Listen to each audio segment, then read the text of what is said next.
Do you know who else impersonated a cop and went around unaliving people? You know, because I actually think you know this one. It's all good. I'll give you a second. You'll get it. The answer is Ted Bundy. And there's a through line between Vance Boelter and Ted Bundy that we'll get into in a minute, but first, imagine seeing another cop in a creepy ass Fred Durst mask, and you ask him what he's doing, and instead of answering, he just silently stares ahead, and you're like, seems normal, and go on with your day. Now, that's referring to the New Hope cop that actually spotted Vance Boelter last Friday night outside of a home before he went and killed Representative Melissa Hortman and her husband. And there's a possible explanation for why this happened the way it did, and why this New Hope cop simply didn't do a singular thing and let Vance continue on hunting lawmakers, and it's possibly the same reason Ted Bundy was able to lure the trust of people impersonating a cop. Michelle Alexander, author of The New Jim Crow, noted that individuals with Vance Boelter's skin tone often benefit from assumptions of legitimacy and authority, likely more so when dressed in uniforms or badges, whether they're real or fake. This societal bias can reduce suspicion and make it easier for them to gain compliance, trust, or access to the benefit of the doubt. Michelle writes, although whites were more likely to be guilty of carrying drugs,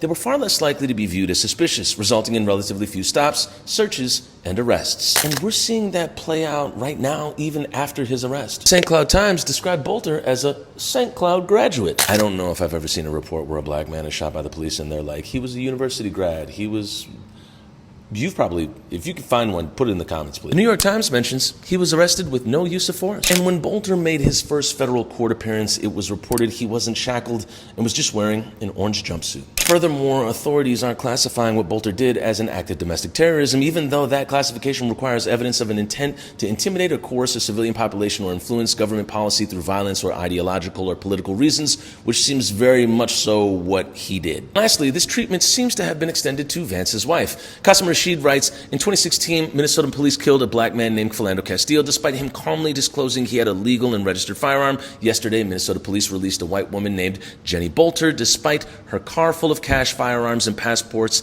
hours after her husband mass murdered people and was on the run from police. So was Vance able to escape because he looked like one of them?